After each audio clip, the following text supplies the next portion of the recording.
kung babalik ulit tayo sa unit circle, tapos ito yung triangle na nabuo natin sa unit circle. So ito ngayon, yung radius nito ngayon ay 1. And then ito ay x and then y. So ngayon, alam natin na sa unit circle, ang pagkuha ng x ay cosine. Ang pagkuha naman ng y ay sine. Ayun yung cosine theta is equals to x and sine theta is equals to y. Ito ngayon yun. Okay, alam na natin ngayon to. So, ito ngayon, kung titignan ulit natin tong triangle natin, ano ba yung relationship ng x, y, and 1, yung hypotenuse? So, ito yung relationship nito, yung sa Pythagorean theorem. That is, ito ngayon, yung sa Pythagorean theorem. Pero alam natin, yung value ng x ay cosine theta and yung y ay sine theta. So, pwede natin i-substitute ngayon dito yung cosine and sine. So, ito ngayon kalalabasan yan. Ito ngayon, cosine squared theta plus sine squared theta is equals to 1. And ito ngayon yung pinaka-importanting identity, trigonometric identity na kailangan nating hindi makalimutan. Hindi naman din siya mahirap tandaan kasi nga base rin to sa Pythagorean theorem lang, okay. Pinalitan lang ng cosine and sine. So ito yung pinaka-importante ngayon, okay. So ngayon, i-ano pa natin to, i-explore pa natin ngayon to. So pag ang ginawa ngayon natin dito, dinivide natin lahat to ng cosine squared theta. Ano ngayon yung kalalabasan? So dito, okay, dinivide natin ngayon sila lahat ng cosine squared theta. So ito, magiging 1 na ngayon to. Ito, 1. And then sine squared theta divided by cosine squared theta. Ito, tangent to. Pero naka-square din. Okay yan. Tangent squared theta is equals to, okay, yung reciprocal ng cosine, that is secant squared theta. So ito naman yung pangalawang identity. So, explain ko lang din muna ng konti ito ngayon. Kasi, itong halimbawa, cotangent theta, alam natin na ito ay x all over y. O kaya, cosine theta all over sine theta. O kaya ganyan, pwede rin yan. Pero pwede rin tong ganito. 1 all over tangent theta. Pwede rin yan, ganyan. 1 all over tangent theta. Kasi, yung tangent theta, kung titignan natin yan, ito ngayon yung tangent theta, sine theta all over cosine theta. And then may 1 ngayon dito sa taas. Kasi ito ganito. So, kung aayusin ngayon natin yan, ang kalalabasan ngayon yan ay cosine theta all over sine theta. So, equal lang ngayon itong dalawa. Kaya ito, parehas lang itong dalawang to. Okay. So, ganun din naman sa yung natitirang. So, ito ngayon, yung cosecant theta, pwede rin niyang 1 all over sine theta. And then, secant theta is equals to 1 all over cosine theta. Okay, so ito ngayon yung mga pwede nating ilagay din. Ayan. So tatlo sila, cotangent, cosecant, and secant. Okay. Kaya kung dito napapansin nyo, 1 all over cosine squared theta. So 1 all over cosine theta is equals to secant theta. So naka-square, kaya naka-square din ngayon to. Meron na tayong dalawang identity. So ito, dinivide muna natin una ng cosine squared theta. Ngayon naman, itong identity natin ngayon, i-divide naman natin ng sine squared theta. Ano naman ang lalabas? So dito, dinivide naman natin ng sine squared theta. So cosine squared theta divided by sine squared theta, that is cotangent squared theta. And ito, magiging 1. And ito naman ay reciprocal, that is cosecant squared theta. So ito naman yung pangatlong identity natin. Okay. So itong tatlong identity na to, ito yung pinaka-fundamental, pinaka-importante sa lahat. Ayan, kasi marami pang ibang identity na pwedeng lumabas dito Pero silang tatlong identity ay yung pinaka-importante. Okay, hindi naman din sila mahirap tandaan. In fact, kahit nga hindi natin tandaan tong dalawang identity na to basta alam lang natin tong identity na to kasi dito lang din galing yan. So una, i-divide natin ng cosine squared theta, and then pangalawa naman sine squared theta para magsilabasan tong dalawang to. Okay, kasi yung principle ng Pythagorean theorem alam na natin yan, hindi na mahirap tandaan ngayon yan. So ngayon, bigay tayo ng mga ilang example ngayon. Dito sa mga to ngayon, i-express natin to gamit ang sine and cosine lang. So, paano ngayon yan? So, ito muna, itong example na to ngayon. So, kung i-express natin to gamit ang sine and cosine lang, ang kalalabasan nito ay itong cosecant theta equivalent to sa 1 all over sine theta. And cotangent theta naman is cosine theta all over sine theta. So, dito, pag pinag-multiply natin sila, that is cosine theta times sine squared theta. So, ito ngayon yan. So, ito ngayon yung sagot. Okay. So, ito naman tayo ngayon. Itong tangent theta equal to sa sine theta all over cosine theta. plus secant theta, that is 1 all over cosine theta. So, parehas ng denominator. Pag-addin lang natin itong numerator, that is sin theta plus 1 all over cosine theta. So, okay. Ito ngayon yung sagot. So, dito naman tayo ngayon sa pangatlo. So, dito ngayon, cosine theta divided by secant theta. Itong cosine, okay na yan. Diretso na yan. Wala tayong gagawin dyan. So, dito na tayo sa secant. That is 1 all over cosine theta. And then, pag pinag-multiply natin sila, ito, mapupunta yung denominator sa taas and then numerator ay 1 sa baba. Okay, so ang sagot ay cosine squared theta. Pag pinerform natin yung operation dito, ano ngayon yung kalalabasan ngayon ito? So, pag ganito, parang lang ding yung basic algebra lang yan pag nag-expand tayo ng binomial, okay? So, ito, multiply muna natin yung dalawang to, and then, ito naman. And then, yung 3 times sin theta times 3 times negative 4. So, ang kalalabasan ngayon yan ganito. That is sin theta times sin theta is equals to sin squared theta. Sin theta times negative 4, so negative 4 sin theta. And then, ito naman, plus 3 sin theta, and then, minus 12. So, ito ngayon, pwede natin pag-addin yan. So, that is negative sin theta. So, sin squared theta minus sin theta minus 12. So, ito yung sagot ngayon dyan. O, ganun lang kasimple. Express square root of 4 plus x squared as a trigonometric function of theta. Substitute x is equals to 2 tangent theta, 0 less than theta less than pi all over 2. So, basically, ang gagawin lang natin dito, itong 2 tangent theta, isa-substitute natin dito sa x, okay? And then, itong restriction na to, ang sinasabi lang na yung theta dapat nasa gitna lang ng 0 at pi all over 2. Dapat hindi siya mas mababa sa 0 o kaya hindi siya mag-i-equal sa 0. At ganun din naman dito, hindi dapat siya mag-i-equal sa pi all over 2 o kaya lalagpas sa pi all over 2. Pero, wala naman talaga tayong gagawin dito okay? Kahit hayaan na natin yan, wala naman tayong concern dyan. So, gawin ngayon natin yung pinapagawa. I-substitute ngayon natin tong 2 tangent theta dito sa x natin. So, ang kalalabasan yan, ito ngayon. So, dito, sinubstitute natin yung value ng x na 2 tangent theta dito sa x squared. So, that is, itong 2 tangent theta, in-square natin yan. So, magiging 4 tangent squared theta. So, ito na yung value ng x squared natin, okay? And then, papansinin natin pareha sila may 4. Kaya, pwede nating ilabas yung 4. Ito ngayon, nung nilabas natin yung 4, okay? So, papansinin natin ito ngayon, itong nasa loob na ito ngayon. Kung natatandaan natin yung identity natin kanina, ito, yung identity natin to. So, ito, pwede nating i-substitute dito yung secant squared theta. So, that is 4 secant squared theta. And then, ang square root ngayon nila ay, ito ngayon, 2 secant theta. Kaya ito ngayon yung sagot natin. Okay.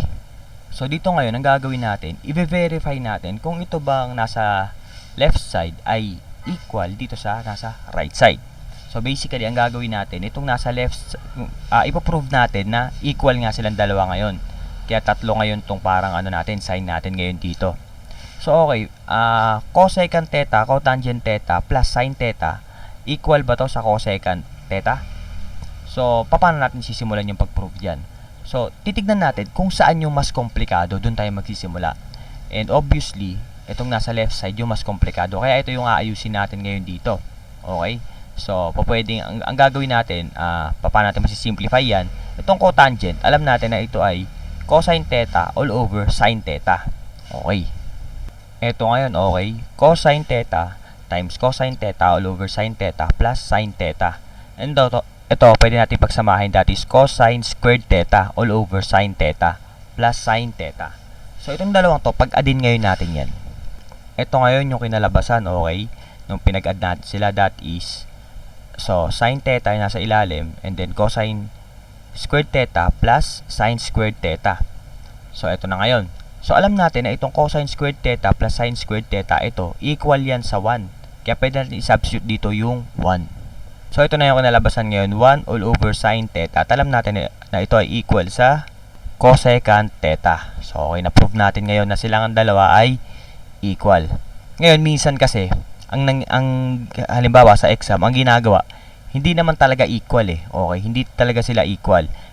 So, paano natin ma-verify kaagad kung equal nga ba sila? Kasi baka ang gawin natin, mag-solve kaagad tayo, hindi naman sila equal. So, kahit anong ikot ang gawin natin dyan, hindi sila magtutugma. So, one way para ma-verify natin kung equal nga silang dalawa ay yung theta, i-substitute natin, mag-substitute tayo ng value sa theta. So, sabihin natin na ang value ng theta ay 60 degrees. Ayan, 60 degrees.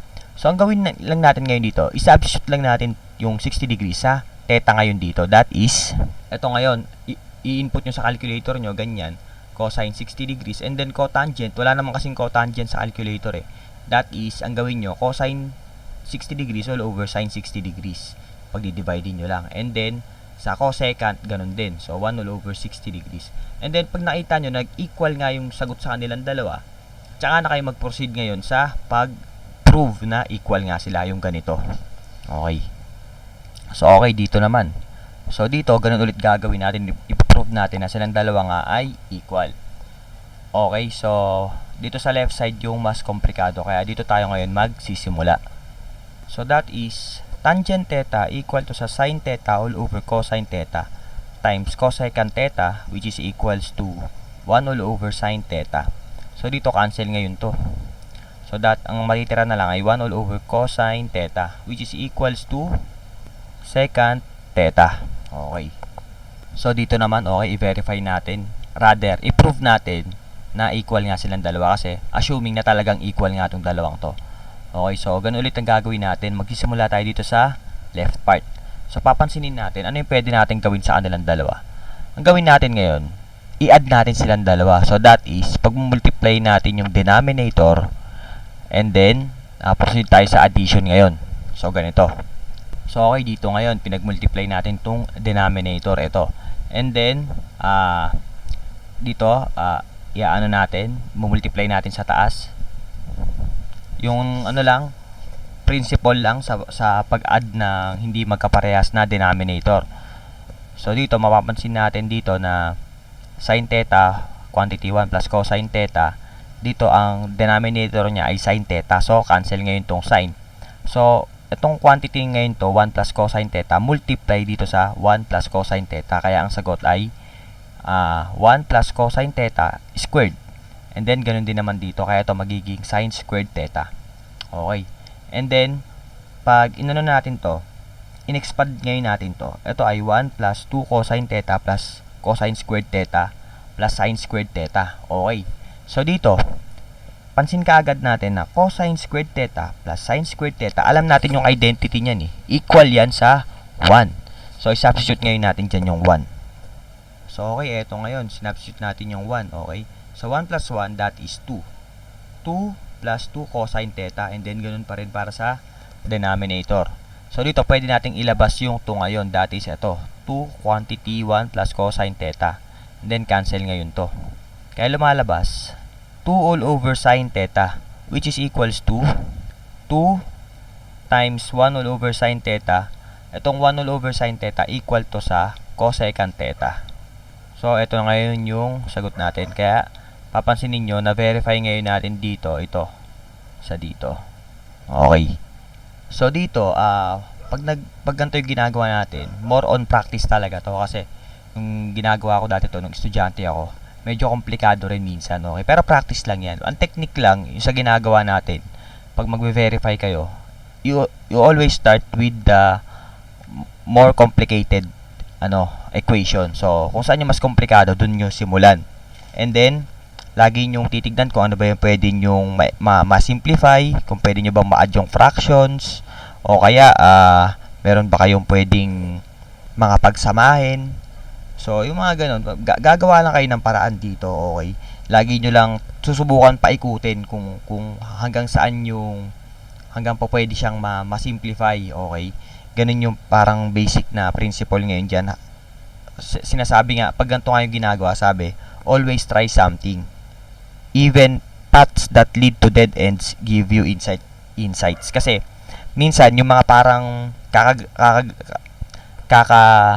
paikot natin sa mga identities, ganito, dead end na pala. Wala na pala tayo mapapala. Okay, nasa kumbaga, hindi rin natin na-achieve yung goal natin. Pero okay lang kahit ganun kasi, mabibigyan pa rin tayo nun ng insight, mabibigyan pa rin tayo nun ng parang ng parang idea.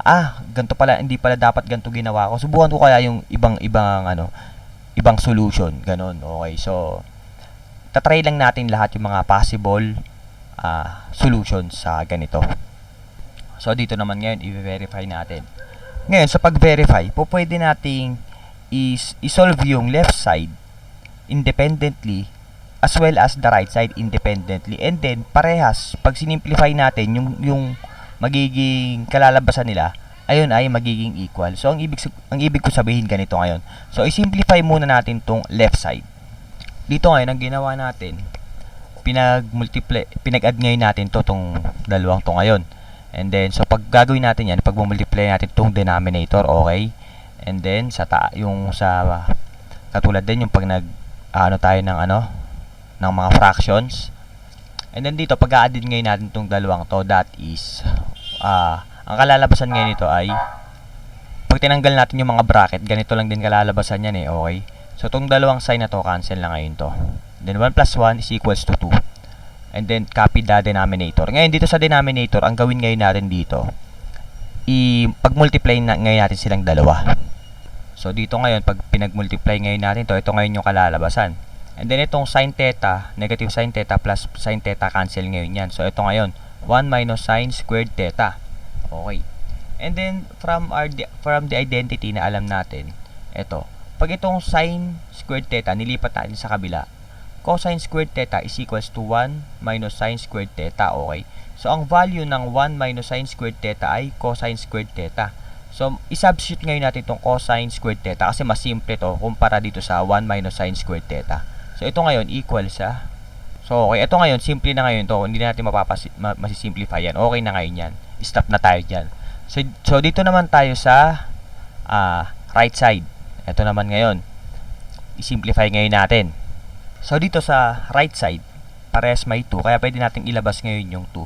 So, ito ngayon yung kalalabasan.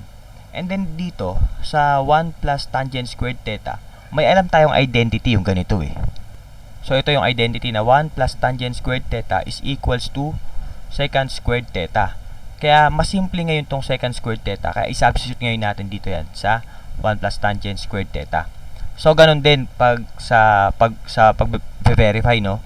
Pag sinisimplify natin, lagi natin titignan kung meron ba silang pwedeng maging mas simple.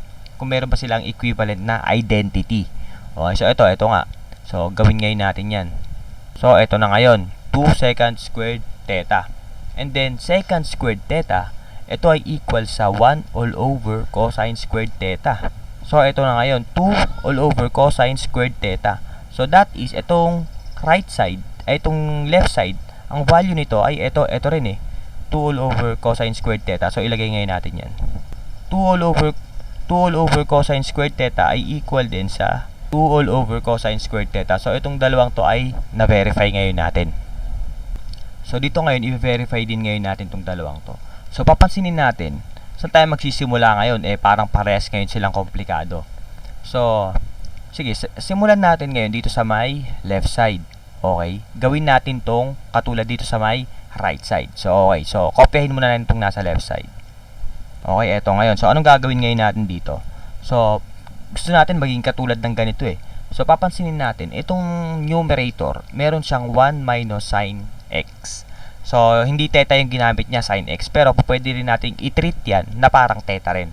Mga variable lang naman yan So, kung ganun, meron siyang 1 minus sin x. Ibig sabihin yan, kung gusto natin maging katulad to, i-multiply din natin itong numerator tsaka denominator ng 1 minus sin x. So, dito ngayon, i-multiply natin ng 1 minus sin x yung numerator, ganun din naman sa denominator. So, ang kalalabasan ngayon yan, ito ngayon, cosine x minus cosine x sin x pag dinistribute natin. So, ganun din naman sa denominator pag multiply natin itong dalawang to. So, ito yung kalalabasan ngayon. So, ito, negative sin x plus sin x, cancel na ngayon yan. So, matitira ngayon, ito ngayon. So, dito, okay, na-cancel natin. So, ito na ngayon ay 1 minus sin squared x. And then, dito, pareha sila may cosine, kaya pwede natin ilabas yung cosine natin. Okay, so, dito, napapansin natin ngayon dito, itong 1 minus sin squared x, meron bang identity yan? Oo, meron. Galing yan din yan doon sa sa fundamental identity natin Cosine squared x Tapos plus sin squared x is equals to 1. So pag nilipat natin sa kabila yung sin squared x, so negative ngayon yun. So ito, equivalent to sa cosine squared x. So i-substitute natin ngayon dito yan. So ito na ngayon yung kinalabasan, and then ito ngayon, cancel ngayon natin to, tsaka isa dito. So ang sagot ay, so okay, ito na ngayon yung katulad din sa nandito. So sa pag-verify kasi ng sa pag-verify naman ng mga ganito trigonometric identities, marami talagang ways para magawa natin yan, okay? So i-explore nyo ngayon yun. Practice lang naman to. So dito ngayon, ito, subukan nyo naman i-verify ngayon to, ganito. So dito, mapapansin nyo, merong negative x, okay? Negative ngayon to. So ito, ano lang din yan, parang ganito lang din yan. Halimbawa, sin negative 45 degrees.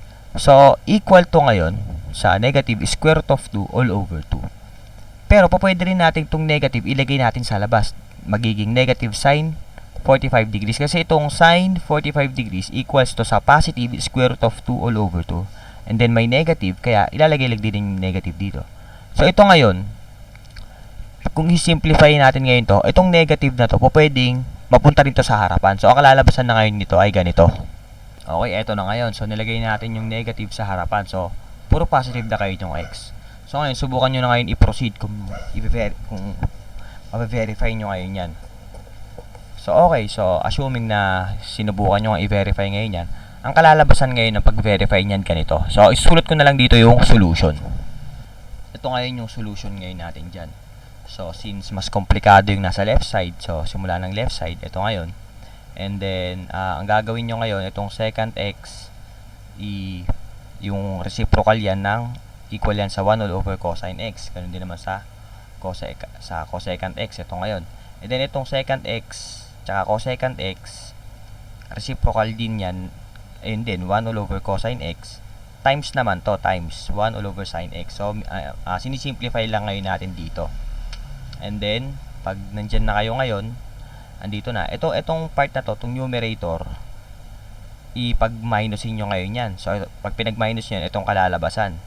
And ito naman denominator, pag multiply nyo lang, 1 all over cosine x, sin x. So, ito na ngayon yung kinalabasan nyo. And then, from here, pag sinimplify nyo ngayon to, itong nasa denominator na to, mapupunta sa taas yan, okay. So, cancel ngayon to, tsaka to. So, matitira na lang ito ngayon, sin x minus cosine x. So, ito yung sagot. So, na-prove ngayon natin to, nasa una. Ayan. So, reviewin nyo na lang paano nakuha. So, bukod dun sa tatlong identity na alam natin, okay. So, dagdag ko lang tong dalawa pang identity na to. Okay. So, sin theta times cosecant theta is equals to 1. So, basically, ano lang naman to eh. Itong cosecant theta, ano to, di ba? 1 all over sin theta. So, ayan ngayon. So, pag binultiply mo ng sin theta ngayon dito, cancel ngayon to. So, 1 ang sagot. So, ganun din naman para sa cosecant theta, secant theta. So, ito. So, mga ginagamit yan sa pag-verify, pag-prove ng mga identities. Ayan. So, okay. Hanggang dito na lang para sa ating lesson ng trigonometric identities.